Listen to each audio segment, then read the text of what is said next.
दोस्तों नमस्कार, मैं धनवंत सिंह राठौर, राष्ट्रीय अध्यक्ष अखिल भारतीय अपराध विरोधी मोर्चा।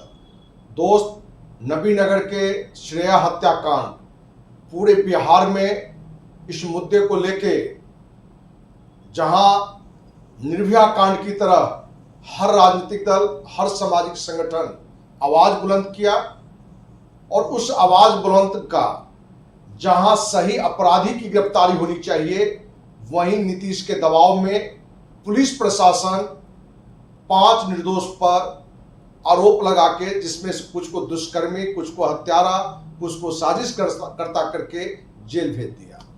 आज हमारे साथ कार्यालय में 2 आरोपी, एक आरोपी के भाई और एक आरोपी के मामा, क्योंकि श्रुति, जिसे श्रेया के मित्र फ्रेंड बताया जाता है, और श्रेया के मित्र श्रुति के मां, जो दोनों को आरोपित बना के उनको भी जेल भेजा गया है। हमारे साथ ब्रजकिशोर सिंह जी हैं। हम इनसे जानना चाहेंगे कि श्रेया हत्याकांड में जो आपके बहन और भगिनी की जो गिरफ्तारी की गई है, उसमें क्या हकीकत है, क्या सच्चाई है, क्योंकि प्रशासन जहां कहता है कि श्रुति की मां और श्रेया का बॉयफ्रेंड रोहित पुलिस को देखने के बाद भागा, तो 16 जून को हम गिरफ्तार किए। जहां तक हमारी जानकारी है कि 15 जून को आप अपनी इच्छा से थानाध्यक्ष के कहने पर अपनी बहन और भगिनी को लेकर थाना लेके गए थे। हम चाहेंगे कि देशवासियों के बीच क्या सच्चाई है, आप खुद ही रखें। 25 मई से श्रुति जो हमारे घर औरंगाबाद में थी, मेरी बहन भी 30 तारीख को औरंगाबाद में आ गई थी। इसके बाद इन लोग को बाद में पता लगा कि वहाँ नबीनगर में ऐसी घटना हो गई, उसमें हम लोगों को नाम दिया गया है साजिश के तहत। इसके बाद हम लोग को नबीनगर थाना प्रभारी का मेरे रिश्तेदार के मोबाइल नंबर पर फोन आता है कि उन लोग को थोड़ा बुला दीजिए, हम बात करना चाहते हैं। मेरे रिश्तेदार हमारे बोले, हमने खुद अपने स्कॉर्पियो से 15 तारीख को श्रेया हत्याकांड में पूछताछ के लिए श्रुति के मां को, दोनों को नगर थाना में मैंने लेकर गया। 15 जून को नगर थाना में लेके गया, करीब संध्या 5 बजे। जो नबीनगर थाना प्रभारी के कॉल रिकॉर्ड देखने पर भी पता लग सकता है कि उन्होंने फोन लगातार 2 बार फोन किया कि उन लोग को यहां बुलाइए। हम अपने गाड़ी से लेकर थाना में गए, पूछताछ हुआ। इसके बाद हमें आश्वासन, औरंगाबाद नगर थाना की नबीनगर थाना, औरंगाबाद नगर थाना, अच्छा औरंगाबाद नगर, जो सीसीटीवी फुटेज देखने पर भी इसको देखा जा सकता है कि 15 जून को आप औरंगाबाद थाना पर बहन और भगनी को लेके गए। बहन भगनी को अपने स्कॉर्पियो से लेके गए, वहां पर जाके पहुंचाया, पूछताछ हुआ। इसके बाद हमें आश्वासन दिया गया कि छोड़ देंगे। ठीक है। 15 को रात भर रख लिया कि सुबह छोड़ देंगे। 16 को भी नहीं छोड़ा। तो हम लोग वरीय पदाधिकारी के पास गए। वरीय पदाधिकारी भी बोले कि पूछताछ के देखते हैं। इसके बाद इन्होंने चालान कर दिया और दिखाता है डायरी में कि हमने खदेड़ कर पकड़ा, जो सरासर गलत है। और किस डेट को दिखाता है खदेड़ के पकड़ा? 16 तारीख को दिखाता है कि मैंने खदेड़ को पकड़ा, जबकि मैंने 15 तारीख को ही नगर थाना में जाकर पूछताछ के लिए पहुंचा दिया। तो दोस्त, यहाँ एक आप यहाँ स्पष्ट हो गए होंगे कि 15 जून को जहां थानाध्यक्ष के कहने पर नगर थाना औरंगाबाद बहन और भगिनी को ले गए, वहीं पुलिस डायरी में बता रहा है 16 जून को 12:30 बजे श्रुति की मां और श्रेया के बॉयफ्रेंड पुलिस गाड़ी को देके भागा और हम लोग ने पकड़ा। जबकि सच्चाई ये है कि 15 जून के शाम 5 बजे आपके साथ ब्रजकिशोर सिंह जी खुद स्कॉर्पियो, आप खुद गए थे गाड़ी में, ये खुद स्कॉर्पियो गाड़ी से नगर थाना गए, जो नगर थाना के सीसीटीवी में स्पष्ट रूप से दिख रहा होगा।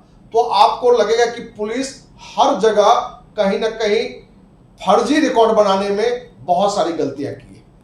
दूसरी बात यह है कि जिस दिन का घटना है 11 तारीख को, उस दिन का सीसीटीवी फुटेज पुलिस के कहने पर एक पुलिस पदाधिकारी के द्वारा ही जांच किया गया, जो औरंगाबाद नगर थाना के सामने तुलसी होटल में एक डॉक्टर सीडी सिंह बैठते हैं, वहां जाकर सीसीटीवी फुटेज जांच किया गया। उस दिन श्रुति, हमारी भतीजी और हमारा लड़का तीनों वहां सीसीटीवी फुटेज में मौजूद है लगातार 1.5 घंटा, जो जांच करने के बाद भी पुलिस प्रशासन द्वारा डायरी में अंकित नहीं किया गया। ये सरासर जो है से गलत को सही ठहरा रहे हैं।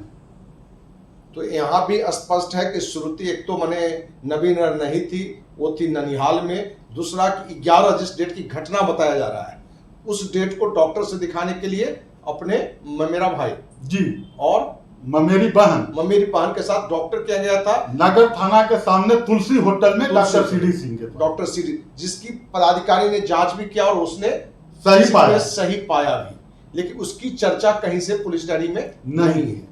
तीसरी बात दोस्त, 11 जून को पुलिस दिखाता है कि श्रेया श्रुति के मां का ब्यूटी पार्लर के बगल में जो गेस्ट हाउस है, बबलू चंदा गेस्ट हाउस, उसमें श्रुति को फोन करता है श्रेया कि रोहित के साथ गलत संबंध बनाते हुए धर्मेंद्र चाचा ने देख लिया और उसको फोन किया।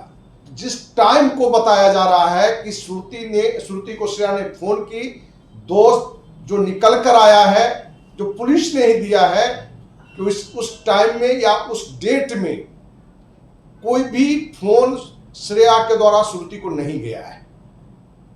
इससे भी स्पष्ट है कि यदि श्रेया ने श्रुति को फोन किया तो पुलिस को दिखाना चाहिए कि भाई श्रेया वहां थी। एक तो पहले लोकेशन बताइए, पहुंचे कैसे, एक तो पहुंचा ही नहीं वहां, जो इसकी चर्चा हम बार बार कर रहे हैं। पुलिस कहती है कि श्रेया ने इस घटना की श्रुति को फोन किया, तो श्रुति की थी ममहर में, एक तो वो लोकेशन है, श्रुति पर कोई फोन गया ही नहीं। कहे कि ये सारी चीजें अब निकल के सामने आ गया है, तो इससे क्लियर है कि सिर्फ सुशासन बाबू नीतीश के दबाव में आईजी, डीआईजी, एसपी, डीएसपी, थानाध्यक्ष और आईओ ने सिर्फ फिल्मी कहानी के तरह निर्दोषों को फंसाया है और पांचों ये निर्दोष है। इसमें और क्या कहना चाह रहे हैं? इसमें सर यही चीज कहना है कि प्रशासन जो है शुरू में सीडीआर का ढिंढोरा पीटा, लोकेशन का ढिंढोरा पीटा, लेकिन सीडीआर और लोकेशन सब प्रशासन ने डायरी के साथ अटैच किया, जिसमें श्रुति और श्रुति की मां का औरंगाबाद के अलावे कहीं लोकेशन नहीं बता रहा है। फिर भी डायरी में उन्होंने क्लीन चिट नहीं दिया।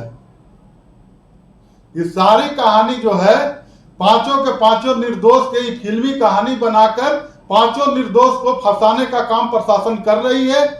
इनके पास किसी प्रकार की कोई सबूत नहीं है, इसीलिए अनुसंधान बंद करके पुनः अनुसंधान की अनुमति कोर्ट से ले रहे हैं चार्जशीट देने के बाद।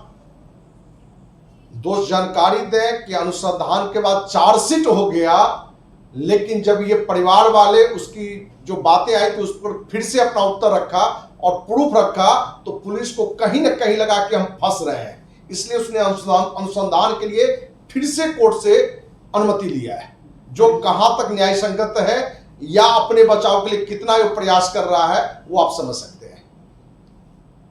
और कोई जानकारी आपको? जानकारी यही है सर कि कुल मिला के पांचों निर्दोष के पुलिस फंसाने की पूरी तैयारी कर रही है। सबूत नहीं मिल रहा है, चार्जशीट देने के बाद पुनः अनुसंधान के नाम पर डॉक्टर पर दबाव बनाया जा रहा है कि आप ये कीजिए। हम लोग को जेल में आदमी को धमकाया जा रहा है कि आप ऐसे बोलो, इसके खिलाफ बोलो तो आपको छोड़ देंगे, उनके खिलाफ बोलो तो आपको छोड़ देंगे। कुल मिला के पूरा षड्यंत्र जो है रचा जा रहा है चार्जशीट के बाद भी। हमने दोस्त पहले भी चर्चा की थी कि जेल में भी ये पांचों आरोपी को धमकी दिया जा रहा है कि आप उनके बारे में आरोप गलत लगा दो तो हम तुम्हें बकस देंगे, और यही बात पांचों को समझाया जा रहा है। तो कहीं ना कहीं इस पूरी घटना का न्याय तब मिलेगा जब इस पूरी घटना की जांच सीबीआई से होगी, जो अखिल भारतीय अपराधी मोर्चा पहले दिन से कर रहा है। और हमने आगे आकर लगभग 1 महीना होने भी जा रहा है, इस पूरी घटना की सीबीआई जांच के मांग को लेके देश के माननीय राष्ट्रपति, माननीय प्रधानमंत्री, बिहार के माननीय राज्यपाल, मुख्यमंत्री को हमने पत्र लिखा है, जिसकी कॉपी हमने डीजीपी को भी, मुख्य सचिव को भी और औरंगाबाद डीएम एसपी को भी हमने भेजा है। तो हम उम्मीद करते हैं कि जहां सीबीआई जांच हो और दूध का दूध पानी का पानी निकले, वहीं औरंगाबाद के ही निवासी नहीं बल्कि पूरे बिहारवासी, देशवासी इस मुद्दे पर पांचों निर्दोष को और मासूम बच्ची श्रेया को न्याय मिले। आपका भी सहयोग चाहिए और इस बात को ज्यादा से ज्यादा लोग तक पहुंचाएं। और इस मुद्दे पर एक बड़े आंदोलन की योजना भी है, लेकिन न्यायालय की भी हम लोग स्थितियां, जो परिस्थितियां बन रही है, उसको भी हम देख रहे हैं। उम्मीद करते हैं कि आप सबका साथ मिलेगा। इसी उम्मीद के साथ जय हिंद, जय भारत।